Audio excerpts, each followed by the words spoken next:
The alarm bells rang through every corridor of the colony ship Perseverance.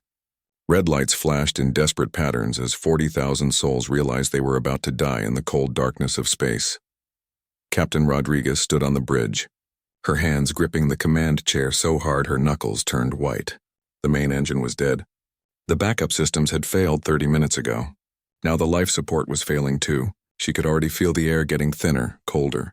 In 6 hours, maybe less, everyone on this ship would suffocate. Send the distress signal again, she ordered, though she knew it was pointless. They were in the outer reaches, a dead zone between the spiral arms of the galaxy. No one came out here. That was why they had chosen this route. It was faster, cutting weeks off their journey to the new colony world. Now that decision was going to kill them all. Her communication officer, a young man named Peters, looked up with tears in his eyes. "Captain, we're too far out. Even if someone hears us, they can't reach us in time." Rodriguez looked at the screen showing the ship's interior. Families huddled together in their quarters. Parents held their children. Some people prayed. Others just waited. She had failed them all. The bridge door opened and Ambassador Sarah Chen walked in. She was supposed to be establishing Earth's first major colony, representing humanity to the galaxy. Instead, she was going to die with everyone else. But her face showed no fear. She stood beside the captain and watched the screens in silence. "I'm sorry," Rodriguez whispered. "I thought this route was safe." Chen placed a hand on her shoulder. "You made the best choice with the information you had. No one blames you." Peters suddenly jumped from his chair. "Captain, I'm getting a response to our distress call." Everyone on the bridge turned to stare at him. Rodriguez felt her heart hammer in her chest. From who? How far away? They identify themselves as Kelrath traders and... Peters checked his instruments again, not believing what he was seeing. "They're only 4 hours away. They heard our first signal and have been burning toward us at maximum speed." 4 hours, Rodriguez breathed. "We have 6 hours of air left. It's going to be close, but they might make it. Tell them we have 40,000 people aboard." "Tell them..." "Captain, they already know," Peters interrupted. "They've scanned our ship." "And they're saying..." "They're saying they can take everyone." Chen stepped forward. "How? 40,000 people need life support, space, resources. How can a trader ship handle that?" The answer came back quickly. The Kelrath captain, who called himself Thekna, explained in broken but understandable English. They would dump their entire cargo hold into space. Every piece of merchandise they were carrying, every valuable thing they owned. They would convert the cargo areas into emergency shelters. It would be crowded and uncomfortable, but everyone would survive. "But your cargo," Chen said into the communication channel. "That must be worth a fortune." "Your entire business." There was a pause, then Thekna's clicking, insect-like voice came through the translator. "Life is worth more than profit.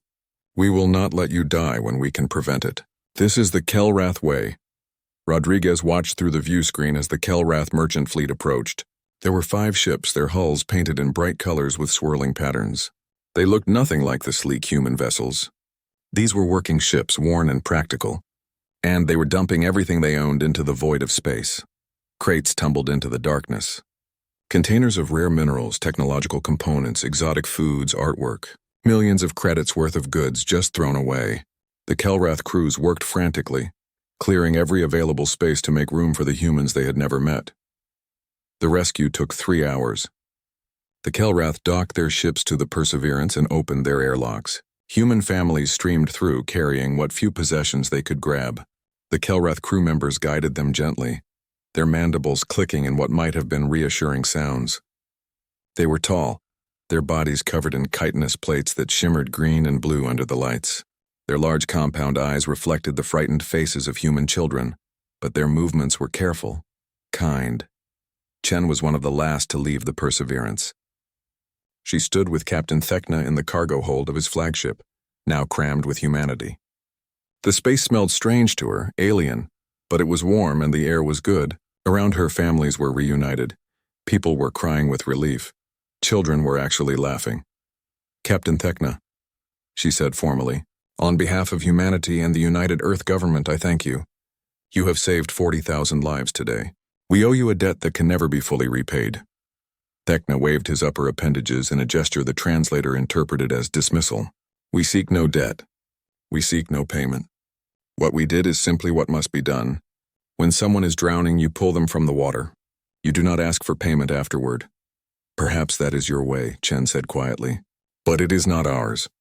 Let me be very clear about something, Captain. Humanity never forgets a kindness shown to us in our darkest hour. What you did today will be remembered. I promise you that. The Kelrath captain tilted his head in what might have been confusion. His translator was having trouble with the nuances of her tone. We ask nothing. We want nothing. We are simply glad we heard your call. Chen smiled, but there was something fierce in her expression. You don't understand, Captain. We never forget. And someday, when you or your people need us, we will be there. I don't care if it takes 10 years or 1,000. Humanity will remember. The Kelrath carried the survivors to the nearest human outpost, a journey of 2 weeks in cramped conditions. They refused any payment, though Earth offered millions. They refused honors and medals. Captain Thekna simply said that seeing the humans safe was reward enough. Then the merchant fleet turned around and headed back into space to rebuild their business from nothing. On Earth, the story of the Perseverance spread quickly. The 40,000 survivors told everyone about the Kelrath who had sacrificed everything to save them. Ambassador Chen went before the Earth Assembly and had them pass a formal resolution. It was called Protocol Perseverance, and it was simple. If the Kelrath ever called for help, Earth would answer. No debate, no discussion, no hesitation. Years passed. The survivors of the Perseverance lived their lives. They had children and grandchildren. They built the colony they had dreamed of, naming it New Hope. They never forgot the Kelrath, though they never saw them again. Humanity grew and spread across the stars. They became traders, explorers, warriors, diplomats. Earth colonies numbered in the hundreds. The human fleet became one of the strongest in the galaxy. They made friends and enemies, joined the Galactic Council, and carved out their place among the stars. And always, in every human school, children learned about the Perseverance. They learned about the Kelrath who asked for nothing and gave everything. They learned that humanity pays its debts. 150 years later, in a small museum on Earth, there was a memorial. It showed a Kelrath ship alongside the Perseverance. Below it, written in 30 languages, were the words Sarah Chen had spoken that day. Humanity never forgets. Most people walked past it without stopping. It was ancient history now. The Kelrath had faded from the news, from politics, from relevance. The galaxy had moved on, but the memorial remained. And the promise remained, waiting for the day it would be needed. High Chancellor Thekna sat in his chamber on Kelrath Prime, staring at the holographic display floating before him. He was old now, his chitin dull and cracked with age. He had lived for nearly 2 centuries, which was ancient even for his kind. He remembered things most Kelrath had forgotten. He remembered when their people had been prosperous. He remembered the days when Kelrath merchant fleets filled the trade routes. Most importantly, he remembered the humans. The display showed the current state of the Kelrath sovereignty. 3 star systems, 8 inhabited worlds, 200 million souls down from billions in his youth. Their military consisted of 40 outdated ships that could barely maintain orbit, let alone fight. Their economy was failing. Their young ones were emigrating to other species' worlds, seeking better lives. And now, the Vryn were coming. His aide, a young female named Shetra, entered the chamber. She moved with the quick nervousness of someone bearing bad news. High Chancellor, the Vryn ambassador has sent their final message. Play it, Thekna said quietly. The display shifted to show a Vryn commander. The Vryn were reptilian, covered in scales that gleamed like metal. Their eyes were cold, calculating. The commander spoke with the bored tone of someone stating an obvious fact. The Vryn hegemony hereby claims all Kelrath systems as sovereign territory. You have 72 hours to evacuate your military vessels from Kelrath Prime's orbital space. Resistance will be met with appropriate force. This is not a negotiation. The message ended. Shetra's antennae drooped with despair. What do we do, High Chancellor? Our ships cannot fight theirs. The Galactic Council says they will issue a formal protest, but nothing more. No one will help us. Thekna was quiet for a long time. He thought about his people, about the children playing in the gardens below his tower, about the families who had lived on these worlds for thousands of years. Then he thought about a cold day in space 150 years ago, when he had dumped his cargo hold to save strangers. Send a message, he said finally. Send it to all the worlds where we once traded. Send it to the species who remember us. Tell them. Tell them goodbye. Tell them the Kelrath thanked them for the years of peace and trade. Tell them our story ends, but we end it with dignity. High Chancellor. Shetra was confused. A goodbye message? Yes, Thecna said. We cannot fight. We cannot flee. We cannot hide. But we can choose how we are remembered. Send the message everywhere. Make sure it reaches Earth especially. Earth? Shetra had heard of them, of course. The humans, but they were far away, powerful, busy with their own affairs. Why Earth particularly? Thecna's mandibles clicked in what might have been a sad smile. Because I once met a human who made me a promise. I told her we wanted nothing, expected nothing. But she said humans never forget. I did not believe her then. Perhaps I was right not to, but send the message anyway. The message went out across the galaxy. It was simple and dignified. The Kelrath did not beg. They did not demand help. They simply stated facts. The Vryn were coming. The Kelrath could not stop them. This was the end of their sovereignty, possibly their species. They thanked those who had been their friends. They wished the galaxy well. On hundreds of worlds, the message was received and filed away. Most governments issued polite statements of regret. Some sent sympathy. None offered help. The Vryn were too powerful, too dangerous. No one wanted to risk war over 3 insignificant star systems. But on Earth, something different happened. Ambassador James Chen was in the middle of a routine assembly session when the message came through. He was the great-grandson of Sarah Chen, and he wore her old diplomatic pin on his jacket. It was a family tradition. He barely paid attention as the communication officer announced an incoming message from the Kelrath sovereignty. Then the message played, and the entire assembly hall went silent. James Chen watched the old Kelrath chancellor speak. He saw the dignity in that alien face, the acceptance of death, and then he heard the words that changed everything. We especially thank the humans who we once aided. We hope they have lived good lives. We hope the children of the Perseverance knew happiness. The chamber stayed silent for 10 full seconds after the message ended. Then James Chen stood up. His hands were shaking, but his voice was steady and loud. Motion to invoke Protocol Perseverance. Every human in the assembly knew what that meant. It was the emergency protocol established 150 years ago. It had never been used. Some had argued it should be removed from the books as outdated, but it remained waiting. The vote was called immediately. There was no debate. There was no discussion. Every single representative voted yes. The motion passed unanimously in less than 2 minutes. The Speaker of the Assembly struck the ceremonial bell 3 times. Its deep sound echoed through the hall. Then she spoke the formal words that activated the protocol. Let it be known that humanity has voted to honor its debt. The full resources of Earth and all her colonies are hereby committed to the defense of the Kelrath sovereignty. This is not negotiable. This is not reversible. This is our word, and our word is our bond. James Chen immediately opened a channel to Fleet Command. This is Ambassador Chen. Protocol Perseverance is active. I need the 3rd and 7th fleets mobilized within 48 hours. The admiral on the other end was silent for a moment. Ambassador, that's 400 warships. That's nearly half our active fleet. Do you understand what you're asking? I understand perfectly, James said. The Kelrath saved 40,000 human lives when they had no reason to do so. They gave up everything they owned. We made a promise that day, Admiral. Now we keep it. The Vryn will not back down from this, the Admiral warned. We could be starting a war. Then we start a war, James replied calmly. Send the ships. Within hours, the news spread across human space. At first, many people did not understand. Why was Earth risking war for an alien species most had never heard of? The Kelrath were insignificant. This made no strategic sense. Then the story came out. Historians pulled the old records from the Perseverance incident. They interviewed the descendants of the survivors. They showed footage of the Kelrath dumping their cargo, sacrificing their livelihoods to save strangers. A woman named Maria Rodriguez spoke on the Planetary News Network. She was 90 years old, her face lined with age. My grandmother was Captain Rodriguez of the Perseverance, she said, tears streaming down her face. She told me the story every year on the anniversary. She told me how the Kelrath came when no one else would, how they asked for nothing, how they saved my family. She looked directly into the camera. We owe them everything, everything. And now we pay that debt.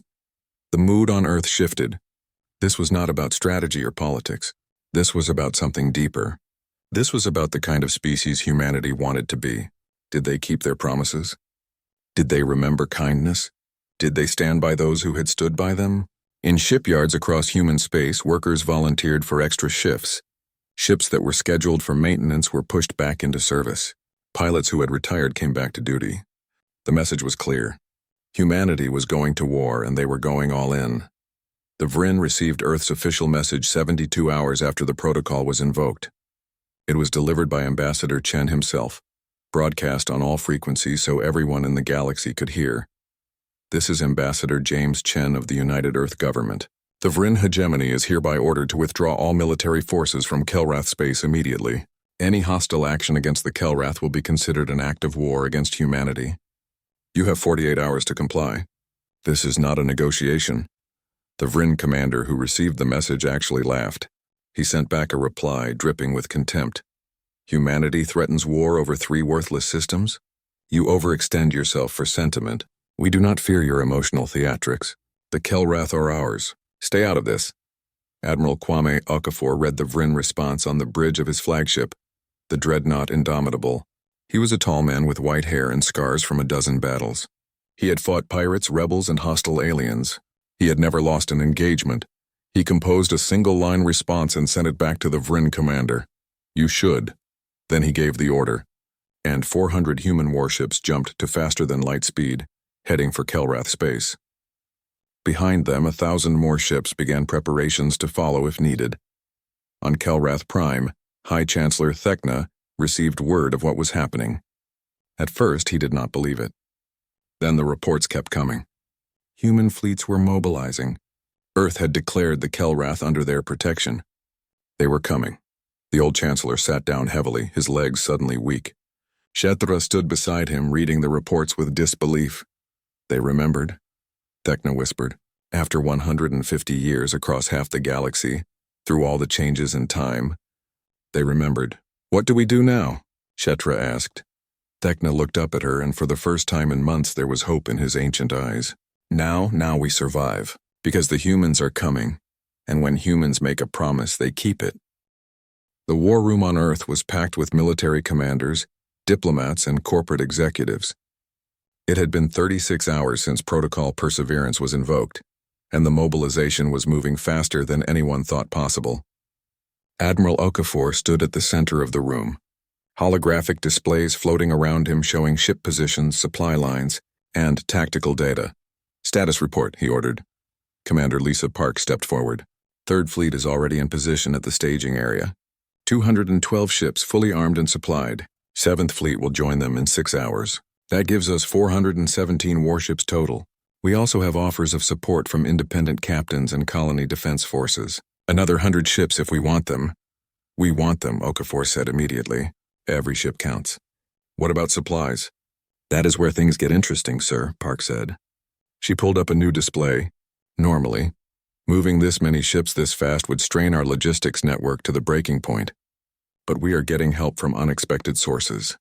The display showed data streaming in from across human space. Okafor read it with growing amazement. These numbers cannot be right. They are, sir, Park confirmed. Every major human corporation has suspended normal operations to support the deployment. Chenokoro Industries has diverted its entire shipping fleet to move military supplies. Stellar Dynamics is manufacturing ammunition around the clock and delivering it at cost. Morrison Foods is providing rations for free. And those are just the big ones. Small businesses are contributing too. A restaurant chain on Mars is sending care packages to every ship. A toy company on Europa is sending stress relief items for the crew. Ambassador Chen entered the room and several people stood in respect. He waved them back to their seats. I have just come from addressing the Galactic Council, he said. They are not happy with us. 16 different species have filed formal protests. They say we are being reckless, that we are going to start an unnecessary war, that the Kelrath are not worth this level of commitment. And what did you tell them? Okafor asked. Chen smiled grimly. I told them that humanity remembers its friends. I told them that any species which does not understand that concept is not one we wish to associate with, and I told them that if they stand in our way, they will regret it. One of the diplomats, a nervous man named Harrison, spoke up. "Ambassador, some of the council members are suggesting that we are only doing this to expand human influence. They say we are using the Kelrath as an excuse for territorial acquisition." "Let them say what they want," Chen replied. "We know the truth. Every human knows the truth. The Perseverance incident is taught in every school. This is not about politics or territory. This is about honor." A communication officer interrupted.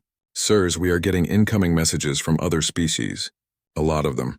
More protests?" Chen asked tiredly. "No, sir," the officer said, looking confused. "These are offers of support." The room went quiet. Okafor walked over to the communication station. "Show me." The screen filled with messages. The first was from the Turian clans, a warrior species known for their fierce independence. The Turian clans recognize the honor in humanity's actions. "We pledge 12 warships to assist in the defense of the Kelrath. We ask no payment except the right to fight beside you." Another message came from the Osirian free traders, merchants who traveled the space lanes. "Humanity once helped us negotiate fair trade agreements when larger species tried to exploit us. We have not forgotten. We offer our cargo ships to move your supplies and our small defense fleet to scout for you." More messages came in. The Zephyr Collective sent medical ships. The Granite clans offered engineers. Individual captains from a dozen species volunteered their vessels. It was not an invasion force, but it was significant. More importantly, it showed that humanity was not alone in believing that some debts were sacred. "How many total?" Okafor asked. The communication officer did quick calculations. "If we accept all offers, we will have another 80 ships from other species. Not all are military vessels, but they can support the effort." Chen nodded slowly. "Accept them all. Let the galaxy see that this is not just humanity's fight. This is about principle. Any species that values honor and loyalty is welcome to stand with us." 2 days later, the combined fleet gathered at the edge of Kelrath space. It was the largest military force assembled in decades. 400 human warships formed the core, their hulls painted in the blue and white of the Earth Defense Force. Around them floated vessels of a dozen different designs, representing species who had answered the call. On the bridge of the Indomitable, Admiral Okafor looked at the tactical display. The Vryn fleet was already in position around Kelrath Prime, 300 ships well-armed and confident. They had not moved despite the ultimatum. They were calling humanity's bluff. "Open a channel to all ships," Okafor ordered. "All frequencies, including civilian. I want everyone to hear this." The communication officer nodded. "Channel open, sir." Okafor took a breath, then spoke. "This is Admiral Kwame Okafor of the Earth Defense Force. 150 years ago, a human colony ship was dying in the darkness. No one was supposed to be nearby. No one was supposed to hear their distress call. But someone did. The Kelrath heard, and they came. They gave up everything they owned to save people they had never met. They asked for nothing in return." He paused, letting his words sink in. "Today, the Kelrath are the ones in danger. Today, they are the ones facing darkness. And today we answer their call, just as they answered ours. Let it be known across all the stars that humanity pays its debts. Let it be known that we will move entire fleets, commit our resources, and yes, fight a war if necessary to protect those who showed us mercy in our darkest hour." He looked at the tactical display showing the Vryn fleet. "The Vryn hegemony has 48 hours to withdraw from Kelrath space. If they do not, we will remove them by force. This is not a threat. This is a promise. And humanity always keeps its promises." The message ended. For a moment there was silence across the fleet. Then from one of the Turian ships a war horn sounded. It was a deep resonating blast that spoke of ancient battles and warrior honor. The other Turian ships joined in, creating a symphony of challenge. The Osirian ships flashed their running lights in patterns that meant determination in their culture. The Zephyr medical vessels broadcast a harmonic tone that represented hope and healing.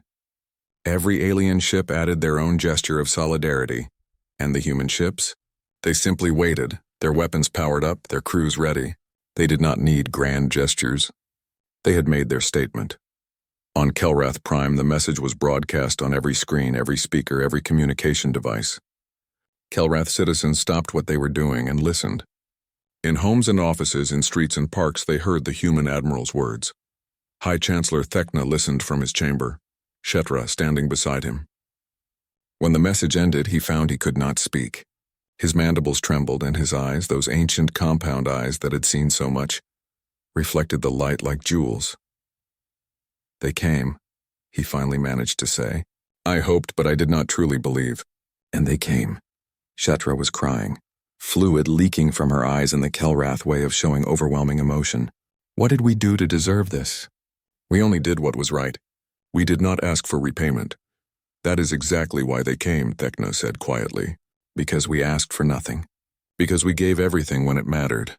They understand something that the rest of the galaxy seems to have forgotten. True kindness given freely in dark times creates bonds that cannot be broken." The Vryn response came 6 hours later. Their commander appeared on all channels, his scaled face showing contempt. "Humanity overestimates its power. You have 400 ships. We have 300 here, and thousands more throughout our empire. You cannot win this fight. We will not withdraw. If you attack, you will start a war that will cost millions of lives. All of this for 3 insignificant worlds and a dying species. Your sentiment makes you weak." The message played across the fleet. Some commanders looked worried. The Vryn were right about the numbers. If this escalated to full war, the casualties would be enormous. Perhaps they had overcommitted. Perhaps this was a mistake, but Admiral Okafor just smiled. He composed a simple reply, just 3 words, and sent it directly to the Vryn commander. "Test us then." On Earth, the public reaction to the Vryn response was not fear. It was anger. Protests erupted, but not against the military action. People were protesting that the government was not doing enough. Recruitment centers were flooded with volunteers. The mood was clear. Humanity was ready to fight. A video went viral across human space. It showed Maria Rodriguez, the elderly woman who was descended from the Perseverance's captain. She stood in front of the memorial that honored the Kelrath rescue. She spoke directly to the camera, her voice shaking but firm. "My grandmother spent the rest of her life telling people about the Kelrath. She told everyone who would listen that they were the finest beings she ever met. Not because they were powerful, not because they were rich, but because when faced with a choice between profit and life, they chose life without hesitation. She made me promise to remember. And I have. We all have."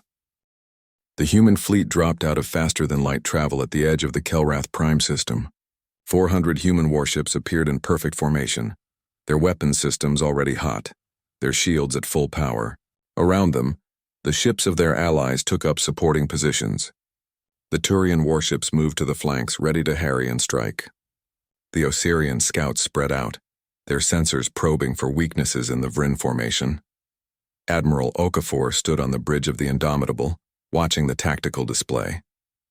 The Vryn fleet was exactly where intelligence said it would be, in orbit around Kelrath Prime. 300 warships arranged in a standard defensive formation. They had not moved. They had not retreated. They were waiting. "They are confident," Commander Park observed from her station. "They think we will back down." "Then they do not know humans very well," Okafor replied. He opened a channel to the Vryn flagship. "This is Admiral Okafor. You were given 48 hours to withdraw. That time has expired. Leave now or we will make you leave." The Vryn commander appeared on screen. His name was Kasix, and he had conquered 12 star systems for the hegemony. His scales were dark red, almost black, and his eyes showed no emotion. "Admiral, this is foolish. You are outnumbered when you consider our reinforcements. You are far from home. Your supply lines are vulnerable. Retreat now and we will overlook this insult. Stay, and many will die for nothing." "The Kelrath are not nothing," Okafor said coldly. "Final warning, Commander Kasix. Withdraw your forces." Kasix's tongue flicked out in what might have been a laugh. "No, this system belongs to the Vryn now. If you want it, come and take it. The channel closed." Okafor took a deep breath and looked around his bridge. Every officer was at their station, ready. They knew what was about to happen. Some of them might die in the next few hours, but none of them looked afraid. They looked determined. "All ships," Okafor said into the fleet-wide channel. "We did not come here to threaten. We did not come here to posture. We came here to fulfill a promise made 150 years ago. Today we show the galaxy what human honor looks like. Attack pattern Delta 7. Engage at will." The human fleet surged forward. The Vryn were expecting a traditional battle. Ship-to-ship combat, formation against formation, a test of firepower and shields. That was how every species fought. That was how wars were won and lost in the galaxy.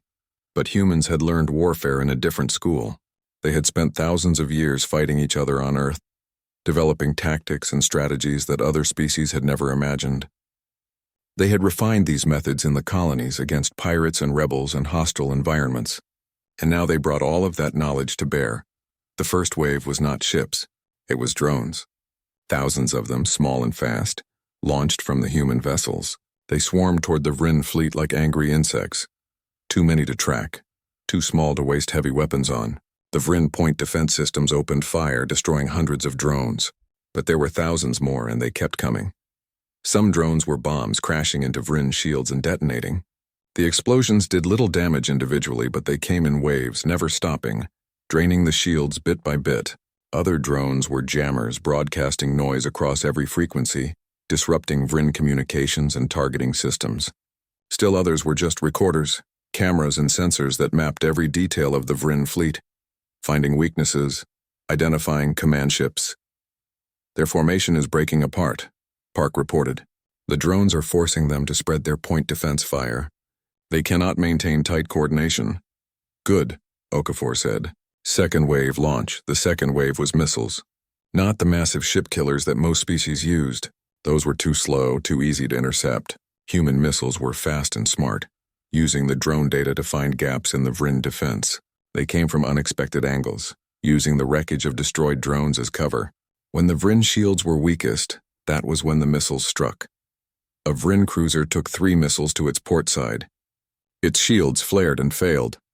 The ship spun out of formation, trailing atmosphere from a dozen breaches. It was not destroyed, but it was out of the fight. They are adapting, Park warned, adjusting their point defense patterns. Then we adapt faster, Okafor replied. All ships weapons free. Engage your designated targets. Now the human warships themselves entered the battle. But they did not come in straight lines, did not advance in parade formation. They came in clusters supporting each other, covering each other's weaknesses. When a Vryn ship focused on one human vessel, 2 others would hit it from different angles. When the Vryn tried to return fire, the human ships scattered, making themselves difficult targets, then reformed to strike again. The Turian ships swept around the flanks, their plasma cannons tearing into Vryn engines and weapon systems. They did not try to destroy, just to disable. A ship without engines could not fight. A ship without weapons was no threat. The battle was chaotic, nothing like the organized fleet actions the Vryn were used to. There was no battle line, no clear front. It was 3-dimensional chaos, with ships moving in all directions, attacking from every angle. And through it all, the human drones kept coming, never stopping, always adapting. On Kelrath Prime, millions watched the battle on screens across the planet. They saw their old, outdated defense fleet trying to help, but mostly staying back as the Admiral had ordered. They saw the human ships moving like schools of fish, coordinated but fluid. They saw Vryn vessels taking damage, falling back, trying desperately to regroup. High Chancellor Thekna watched from his chamber, Shetra translating the tactical displays for him. He was old and his eyes were not what they once were, but even he could see that something unprecedented was happening. The humans fight like no one else, Shetra breathed. Look how they move. Like water flowing around rocks. Like wind through trees. I have never seen anything like it. Because most species fight to prove strength. Thekna said quietly. Humans fight to win. There is a difference. On the Indomitable's bridge, alarms suddenly blared. Admiral, multiple FTL signatures incoming. Park shouted. Vryn reinforcements. Okafor watched as 70 more Vryn warships dropped out of FTL behind their position. The tactical display turned red with warnings. They were now outnumbered. If the fresh Vryn forces joined the battle, the odds would shift dramatically. But Okafor was smiling. Right on time, he said. He opened a channel. Captain Williams, you are clear to engage. From behind the newly arrived Vryn ships, another group appeared on sensors. 50 human vessels that had been hiding in the system's asteroid field, waiting in silent running mode, undetectable until they powered up their weapons. They were older ships, reserve fleet vessels crewed by veterans who had come out of retirement for this fight. The new Vryn forces found themselves trapped between 2 human groups. Before they could organize a response, the humans struck. Missiles and railgun fire hammered into the confused Vryn ships. Several took critical damage in the first 30 seconds. Admiral Cassix is breaking formation, Park reported. His flagship is retreating toward the outer system. Let him run, Okafor said. Focus on the ships that remain. Disable, do not destroy if possible. I want them to carry a message back to the Vryn hegemony. The battle continued for 2 more hours. It was brutal and intense, but the outcome became clear quickly. The Vryn tactics simply could not cope with the human approach. Every time they tried to regroup, human ships would strike from a new direction. Every time they tried to focus fire, their targets would scatter. Their communications were jammed, their sensors confused by the constant drone harassment. One by one, Vryn ships were disabled or forced to retreat. Some fought to the end and were destroyed, but most broke and ran when it became clear they could not win. By the time the battle ended, over 200 Vryn ships were fleeing the system. 40 more floated dead in space, their crews already being rescued by the medical ships. Only 20 had been completely destroyed, and even then, the humans had tried to give them chances to surrender. The human fleet had lost 12 ships, with 23 more heavily damaged. The Turian forces had lost 5. The casualties were not light, but they were far less than anyone had expected. As the last Vryn vessel fled the system, Okafor opened a channel to Kelrath Prime. High Chancellor Thekna, this is Admiral Okafor. The Vryn have been driven from your space. Your worlds are secure. On the planet below, Kelrath citizens poured into the streets. They did not cheer at first. They simply stood there looking up at the sky, watching the human ships on the view screens. It seemed impossible. They had been saved. After 150 years, the debt had been repaid. Then someone started the traditional Kelrath hum of gratitude.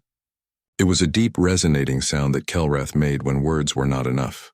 Others joined in, and soon millions of Kelrath across the planet were humming together, a single voice of thanks that rose to the stars.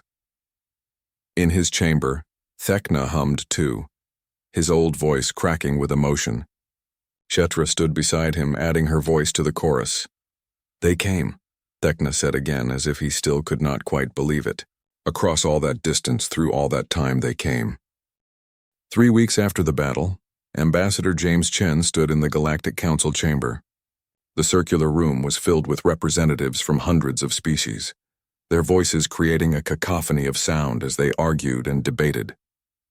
The topic, as it had been for weeks, was humanity's actions in Kelrath space. The Vryn ambassador, a different one since Cassix had been recalled in disgrace, stood at one of the speaking platforms. His voice was angry, humiliated. Humanity attacked Vryn forces without provocation. They violated our territorial claims. They must be censured, sanctioned, and forced to pay reparations. Other voices joined in. Some species were concerned about humanity's display of military power. Others worried about the precedent this set. If any species could declare protection over any other, where would it end? The galaxy needed order, structure, rules. Chen waited patiently for his turn to speak. When the moderator finally called on him, he walked slowly to the central platform. The chamber quieted. Everyone wanted to hear what humanity would say. Honored delegates, Chen began, his voice calm and clear. I have heard your concerns. I understand your worries. But I want to be absolutely clear about something. Humanity does not apologize for what we did. We would do it again tomorrow if needed. And we will do it again for any species that earns our loyalty the way the Kelrath did. The chamber erupted in shouting. Chen waited for it to die down, then continued. The Vryn claim we attacked without provocation. But they are wrong. The Kelrath asked for nothing, but we heard their goodbye message. We heard them accepting death with dignity. That was all the provocation we needed.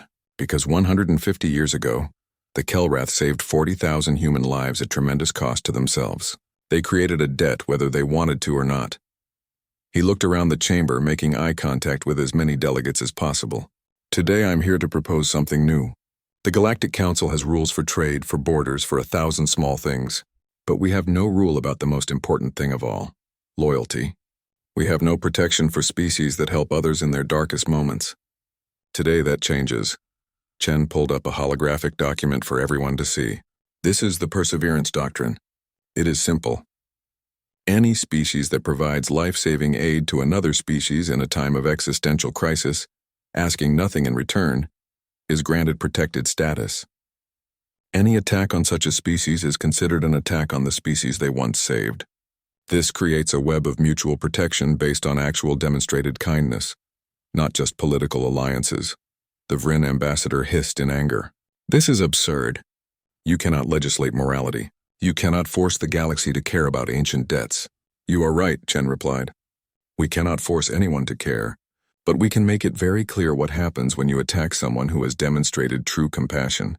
The Vryn learned that lesson. We are happy to teach it again to anyone else who needs it. The debate raged for hours. Some species supported the doctrine. Others called it interference. But in the end, something unexpected happened. The smaller species, the ones who often felt vulnerable in galactic politics, voted overwhelmingly in favor. They saw the perseverance doctrine as protection. If they helped others, they would be helped in return. The doctrine passed with a slim majority. It was not perfect, and it would take years to fully implement, but it was a start. The galaxy now had a formal recognition that some debts were sacred, while the politicians debated the real work was happening in Kelrath space. Human engineers arrived by the thousands. They came with plans and equipment, with knowledge and resources. But more importantly, they came with respect. Commander Lisa Park had taken a leave from the military to oversee the reconstruction effort. She stood on Kelrath Prime, watching as human and Kelrath workers collaborated on rebuilding the planet's defense grid. The old Kelrath systems were being replaced with modern Earth technology, but the Kelrath were not just receiving charity. They were learning. Every human engineer was paired with Kelrath students, teaching them how the systems worked, how to maintain them, how to improve them. The goal is not to make you dependent on us, Park explained to a group of young Kelrath engineers. The goal is to give you the tools to defend yourselves. We will not always be here, but the knowledge we share will be yours forever. One of the young Kelrath, a male named Kretnor, raised his claw hesitantly. Why do you do this? You have already saved us. You owe us nothing more. Why continue to help? Park smiled. Because that is what the Kelrath taught us 150 years ago. You did not just save those people on the Perseverance. You did not just give them air and food. You showed them that in the darkness of space, kindness still exists. You showed them that some beings will sacrifice everything for strangers. That lesson changed humanity. It made us better. Now we pass that lesson forward. The cultural exchange went both ways. Human children learned Kelrath history in schools. Kelrath art became popular on Earth. Mixed crews began serving on ships together. It was not always smooth. There were misunderstandings, cultural clashes, moments of friction. But both species worked through them, because both species understood that this relationship was built on something real. High Chancellor Thekna, now too old to handle daily governance, spent his final years as an ambassador of cultural exchange. He traveled to Earth, the first Kelrath leader to do so. When he arrived, he was greeted by a crowd of over 1 million humans. They lined the streets holding signs thanking the Kelrath, singing songs of gratitude. Many were descendants of the Perseverance survivors. Maria Rodriguez, now 95 years old and in a wheelchair, was brought to meet him. She looked up at the old Kelrath Chancellor, this being who had saved her family, and tears rolled down her weathered face. Thank you, she said simply. Thank you for my life. Thank you for my children and grandchildren. Thank you for proving that goodness exists in this universe. Thekna's mandibles trembled. He knelt down, bringing his face level with hers. In broken English, with his natural clicking accent, he replied, Thank you for remembering. Thank you for teaching the galaxy what loyalty means. You humans, you are something special. The old woman smiled. So are you. The years continued to pass. The Kelrath population, boosted by medical technology and economic stability, began to grow again. New colonies were founded. The Kelrath military, trained by human advisors and equipped with modern technology, became capable of defending their space. They would never be a major power, but they would never be helpless again. The Vryn never came back. The defeat in Kelrath space had been humiliating, but more than that, it had been educational. They learned that some species valued things other than power and territory. They learned that attacking those who had shown compassion was not just strategically foolish, it was morally indefensible. The Vryn Empire did not fall, but it became more cautious, more respectful of boundaries. Other species took note. The Perseverance doctrine began to shape galactic politics in subtle ways. Species began helping each other more openly. knowing that such actions created bonds of protection. The galaxy did not become a utopia, but it became a little bit better. 50 years after the battle, a monument was unveiled on Kelrath Prime. It was built in the central square of the capital city, where millions could see it. The monument showed two figures, a Kelrath standing beside a human, their appendages clasped together. The Kelrath figure looked remarkably like the old recordings of Captain Thekna. The human figure was Ambassador Sarah Chen, the woman who first made the promise. The inscription was written in both languages and dozens of others. It read, "They came when we fell, we came when they called. This is the way of true civilizations." At the unveiling ceremony, Ambassador Chen's great-great-granddaughter stood beside the current Kelrath High Chancellor. They were friends, these two, having grown up together in the new era of human-Kelrath cooperation. The human woman, named Sarah after her ancestor, spoke to the crowd. "My great-great-grandmother made a promise 150 years ago. She said humanity never forgets. Today, we have kept that promise. But this monument is not about the past. It is about the future. It is a reminder to every generation that will come after us. Kindness matters. Compassion matters. And when someone shows you mercy in your darkest hour, you remember. And when their hour comes, you stand with them, no matter the cost." The Kelrath Chancellor, a young female named Thara, named after the old High Chancellor Thekna, as was tradition, spoke next. Her voice was strong, confident. The Kelrath were dying. Our species was fading. We had accepted our end. Then humanity came.